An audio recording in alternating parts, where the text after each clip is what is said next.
Hey guys, Illa here, and this time we're talking about WZ-132-1 in patch 9.20.1. After its very small buff, which was like adding a few shells to its ammo rack.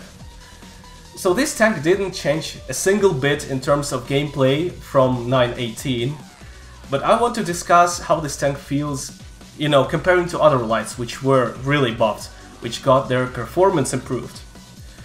So what was the original idea of WZ-132-1? Biggest alpha, biggest penetration, poor final accuracy, and far from best gun handling.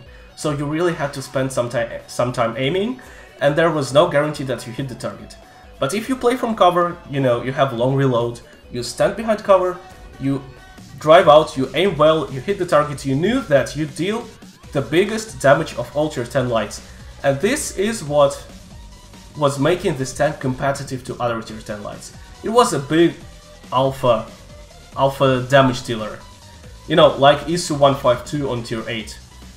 The gun is not very comfortable, but when you hit the target, that is painful.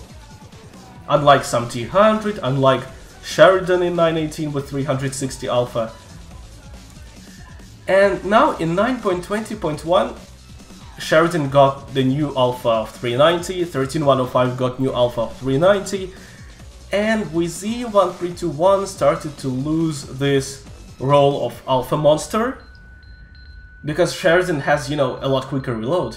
Don't look, by the way, at my reload here, 9.6, I'm not running gun rammer.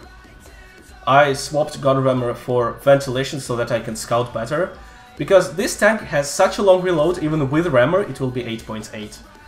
That you still play from cover. You stand behind the building, like I'm doing right now. You load, you drive out, you give a big smack. That's how you play it. So I don't really care if my reload is like 9.6 or 8.8. But I want to scout better because, unlike Sheridan, WZ-132-1 can do some scouting. Sometimes. So I tried to improve my scouting performance in it, and I'm pretty happy with my set of equipment. So I'm running optics, vertical stabilizer and ventilation, and I'm pretty satisfied.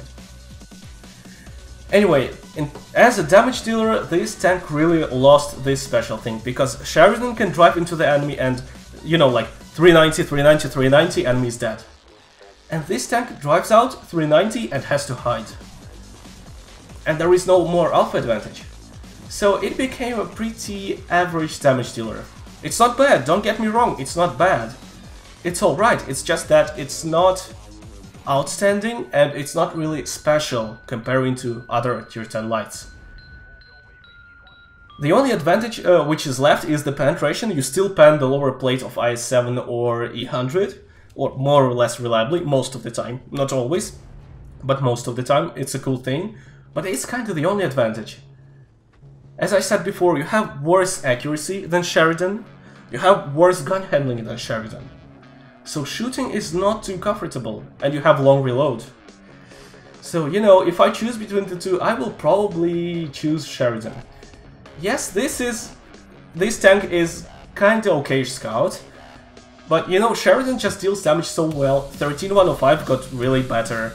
T100 got some really nice DPM, so while it scouts it can deal a lot of damage too.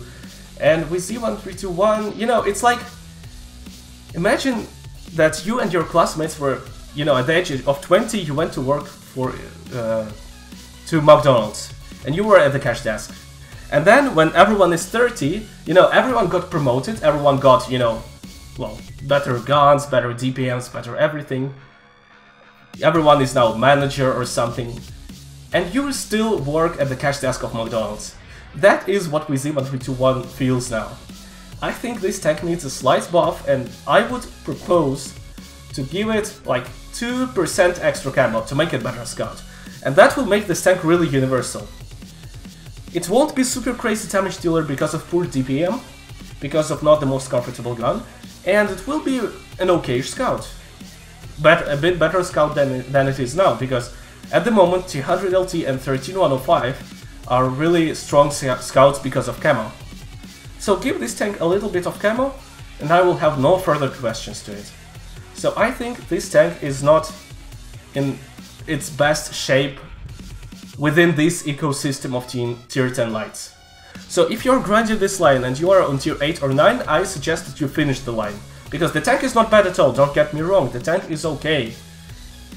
It scouts, it damages, it's pretty alright.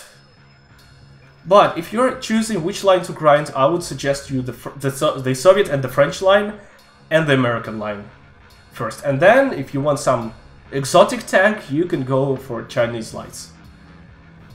At least the Chinese lights bounce something off sometimes with their turret, especially tier 10 bounces like tier 8 off. But its armor is not super dominating, it's not super reliable, tier 10 span it most of the time, tier 9 span it pretty often. So it's not such a huge advantage, and overall the tank is just average at everything, it's still okay. Thank you for watching guys, and see you in the next videos.